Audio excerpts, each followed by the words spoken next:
Iran और America के मामलात के हवाले से बात हो रही है। जावेद मलिक साहब, ये तो सिचुएशन बहुत ज़्यादा ख़राब हो जाएगी पूरी दुनिया की इकनॉमिकली। आज बल्कि जो यूएन के सेक्रेटरी जनरल हैं उन्होंने भी इस बात को कहा कि इस तस्वीर को एज सुन एज पॉसिबल हल होना, क्योंकि मुआशी तौर पर तो ये बहुत बड़ा नुकसान फिर पूरी दुनिया में नज़र आएगा।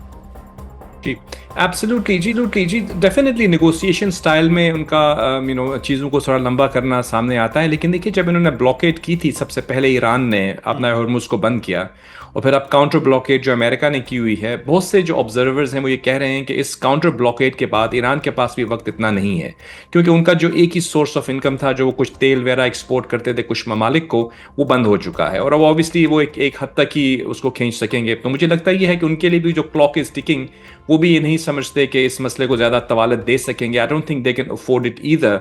At the same time American के भी जहाँ तक है, ऑब्वियसली प्रेसिडेंट ट्रंप भी नहीं चाहेंगे कि वो इसको ज़्यादा प्रोलॉन्ग करे। तो इस हवाले से अगर हम देखें तो लगता यूं है कि इस मसले के हल की तरफ हम जा रहे हैं। लेकिन मैं ये कहता चलूँ कि चाहे वो ये जो जाएंगे या नहीं जाएंगे, it all depends really on Iran, because as far as the US is concern, उन्होंने तो अपनी पोजीशन जो है वो पहले दिन से वही रखी हुई है और उसमें कोई तब्दीली एज सच नहीं आई। अपना हुर्मुज़ जो है ये भी इंट्रोड्यूस किया गया इस बैटल के अंदर ईरान की तरफ से, आपको याद होगा सबसे पहले। अब उन्होंने उसको काउंटर ब्लॉक किया है। अब काउंटर ब्लॉक करने के बाद जो उसके एडवांटेजेस हैं वो उनको नजर आ रहे हैं। मेरी नज़र में दोनों ब्लॉकेजेस गलत हैं। इस अपना हुर्मुज़ को ओपन होना चाहिए, बिकॉज यहाँ पे सिर्फ एक या दो ममालिक इफेक्ट नहीं हो रहे, पूरा ये रीजन इफेक्ट होता है और उसके असरात हम सब पे हो रहे हैं, मुझ पे हो रहे हैं, आप पे हो रहे हैं, स्पेशली फार ईस्ट के जो ममालिक हैं जहाँ पे तेल जाता है, और ना सिर्फ तेल, आपके पास फर्टिलाइजर्स हैं, अशिया खुर्दनोश हैं, द इंटायर लॉजिस्टिक चेन जो है वो डिस्टर्ब होती है। तो उसको तो ओपन होना चाहिए, और इस वजह से मैं समझता हूँ कि ज़्यादा देर तक इसको हम तवालत नहीं लंबा खींच सकेंगे। I think we should come to an conclusion, और वही हम देख रहे हैं कि अभी जो जवाब आया है, मुझे लगता है कि अगर क्योंकि ईरान को तो कोई कंफ्यूजन नहीं थी इस हवाले से कि यूएस क्या चाहता है, वो वही 3 पॉइंट्स हैं जो आपके प्रोग्राम में पहले भी बात करते आए हैं। अगर उन 3 पॉइंट्स के ऊपर पेशरफ्त होती है तो हमें लगता है कि न्यूक्लियर बैलिस्टिक मिसाइल्स और तीसरा जो है वो प्रॉक्सीज, इन पे अगर वो अपनी अंडरस्टैंडिंग डेवलप कर लेते हैं तो मैं समझता हूँ कि ईरान के पास एक अपॉर्चुनिटी है to change their country strategy. वो बजाय इसके कि हमेशा परपेचुअली हालत जंग में रहें, वो अपने मुल्क की इकोनॉमिक डेवलपमेंट की तरफ फोकस कर सकते हैं। उनके पास बहुत सारे वसाइल हैं, उनको अगर वो बुरुए कार लाएं, अपने असासे को गैर मुंजमिद करवा लें, सैंक्शंस उठवा लें, तो बहुत सी जो ईरान के अंदर लोग हैं वो ये समझते हैं कि ये बेहतर रास्ता होगा उनका, बजाय वो कि जैसे पिछले 40 साल से जंग में मजीद वो जंग में ही रहें। सही। लेकिन एयर मार्शल साहब, जो आप पाकिस्तान की सालिसी के हवाले से बात करते हैं कि अब सालिसी का पहले भी पाकिस्तान बड़ा एक पॉजिटिव और बड़ा एग्रेसिव रोल रहा, अब जो सिचुएशन है वो वहीं स्टक नज़र आ रही है कि जंगबंदी तो है लेकिन मज़ाकरात उस तरह से आगे नहीं बढ़ पाए। पाकिस्तान के जो रोल है वो मज़ीद आप देखेंगे कि बढ़ रहा है, या फिर पाकिस्तान के रोल के साथ साथ बाकी ममालिक भी अब अगले आने वाले दिनों में वो साथ होंगे इसमें सालिसी? मुदस्सिर साहब, मेरे ख्याल में पाकिस्तान इस वक्त बाय डिफॉल्ट एक वाहिद मुल्क है इस पूरे इलाके में जिसके सारे कॉम्बेटेंट्स और इफेक्टिव्स के साथ बड़े अच्छे ताल्लुकात।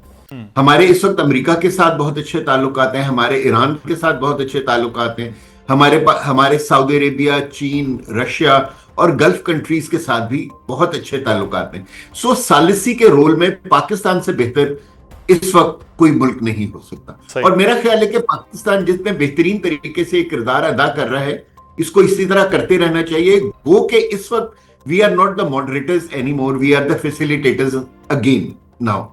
क्योंकि देखिए, जो है जब तक इस्लामाबाद में टॉक्स हो रही थी और ट्राई लेवल पर हो रही थी, तो आमने सामने बैठ के या एक दूसरे के साथ बातचीत करके पाकिस्तान जो है दोनों को समझा सकता था। और हमारे इवन जब इस्लामाबाद टॉक्स 1 एक तरीके से नॉन कंक्लूसिव रही, तो हमारे फील्ड मार्शल ने 3 दिन ईरान में जाके उनको भी समझाने की कोशिश की, और उसके बाद से काफी मैं देखता हूं कि डेवलपमेंट हुई है। खासतौर पे अमेरिकन साइड पे भी बहुत डेवलपमेंट हुई है कि जहां प्रेसिडेंट ट्रंप के बहुत एग्रेसिव बयानात थे वो रुक गए हैं, और अब ऐसे बयानात नहीं आ रहे जिससे ईरान ऑफेंड हो रहे। सो इस चीज के ऊपर तो मेरा ख्याल हम सारे इस चीज पे एग्री कर रहे हैं कि इंशाल्लाह गॉड विलिंग ये चीज हो जाएगी। लेकिन मैं हिस्टोरिकली कुछ चीजों की तरफ आपकी तवज्जो दिलाना चाहता हूं कि देखिए, ठीक है, हम मानते हैं कि इस वक्त स्ट्रेट ऑफ हॉर्मुज के बंद होने की वजह से पूरी दुनिया एक तकलीफ में है, और स्ट्रेट ऑफ हॉर्मुज हरगिज बंद नहीं होनी चाहिए, it is a international waterway and should be open for all. लेकिन आप ये भी देखें कि जो एक फरीक है ईरान, उसके पास इसके अलावा और क्या चाह रहा है। अगर आप ईरानियन हिस्ट्री देखें for the last 200 years, Iran ने किसी कंट्री के ऊपर अटैक नहीं किया, they have not been the aggressors. और अब ये कॉन्फ्लिक्ट भी इतना लंबा खिंच गया है कि हम ये भूल गए कि एग्रेसर जो था इजराइल और अमेरिका है, ईरान एग्रेसर नहीं है। Iran is defending itself against an aggression, ठीक है ना। मेरे और अगर आप 200 साल की हिस्ट्री पढ़ें तो आप देखें कि सिर्फ 2025 में इजराइल ने 6 कंट्रीज को अटैक किया गल्फ में, ठीक है ना। Historically we must remain very correct, ठीक है ना, कि जो है कि इस इलाके को डिस्टेबलाइज करने में ईरान का इतना बड़ा हाथ नहीं है जितना बड़ा हाथ इजराइल का है। और जो इजराइल की एक ग्रैंड स्ट्रेटजी है, जो नेतन्याहू, अब हम सबको पता चल चुका है कि 1995 से वो कोशिश कर रहा है कि जी के किसी तरह के अमेरिकन प्रेसिडेंट उसके साथ जो हैं वो इस गल्फ जो ग्रेटर इजराइल जो उनका प्लान है उसकी एग्जीक्यूशन में उनका साथ दें। तो अब जो है ये जो बेसिकली जंग हो रही है, ये जंग किसी इस वजह से नहीं हो रही कि ईरान ने गल्फ कंट्रीज को या अमेरिका को थ्रेटन किया था। ये जंग इसलिए हो रही है कि Iran is the last standing obstacle in the grand Israel. Exactly, बिल्कुल। मैं कुछ कहना चाहूंगा। तो हमें जो है ना, यानी कि अगर हम चाहते हैं कि हम इस इलाके में एक नया मिडल ईस्ट देखें, जो कि हाँ, यानी कि हम चाहें या ना चाहें, जब भी ये जंग खत्म होगी एक नया मिडल ईस्ट जन्म लेगा। उस मिडल ईस्ट को हकीकत के ऊपर मबनी होना चाहिए। और आप देखेंगे कि जो कंट्रीज हैं मिडल ईस्ट की और वो अब नए मिडल ईस्ट की तो अब तैयारियां भी हो रही हैं सर। ओपेक में भी हमने देखा कि दुबई निकल गया चीजें। तो मलिक साहब, आप एक तो कुछ कहना चाहते थे, वे नए मिडल ईस्ट की तैयारियां, इसका मतलब है वो हो रही हैं, लेकिन ऊपर हम नया मिडल ईस्ट होना चाहिए, ये सबकी दुआ है। जी, just I would like to just add to what the Air Marshal साहब has said historically, क्योंकि वो बात करें, देखिए अगर आप देखें तो इसको अगर डिस्पैशनेटली देखें तो यमन के अंदर जो हुतीज हैं, मैं एयर मार्शल साहब से पूछना चाहूंगा उनको कौन आर्म कर रहा है?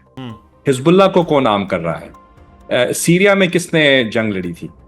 इराक ईरान जंग थी, वो क्या था? तो ऐसा तो नहीं है कि ईरान ने किसी को, अब जब ये तो जंग अभी हो रही है, हुतीज ने तो सऊदी अरेबिया के ऊपर कुछ साल पहले से हमलावर हैं। इस तरह बहरीन के अंदर जो डिसरप्शन हुई उसके पीछे भी कुछ लोग हैं। तो ये कहना कि ईरान बिल्कुल ऑफेंसिव नहीं है। जब ईरान ने रेवोल्यूशन आया तो ईरान ने उस वक्त सबसे पहले नारा बुलंद किया, डेथ टू अमेरिका। तो ऑब्वियसली ऑफेंसिव पोस्चर तो रहा है ईरान का। ये कहना कि ईरान बिल्कुल खुद को डिफेंड कर रहा है या उसकी कोई हॉस्टाइल डिजाइन्स नहीं है। जो लोग गल्फ में रहते हैं या जो लोग इस खित्ते में रहते हैं वो आपको बताएंगे कि ईरान के साथ उनकी हमेशा ही किसी हद तक कोई ना कोई जो है वो कोल्ड वॉर नहीं में कहूँगा, लेकिन एक चपकलिश रही है।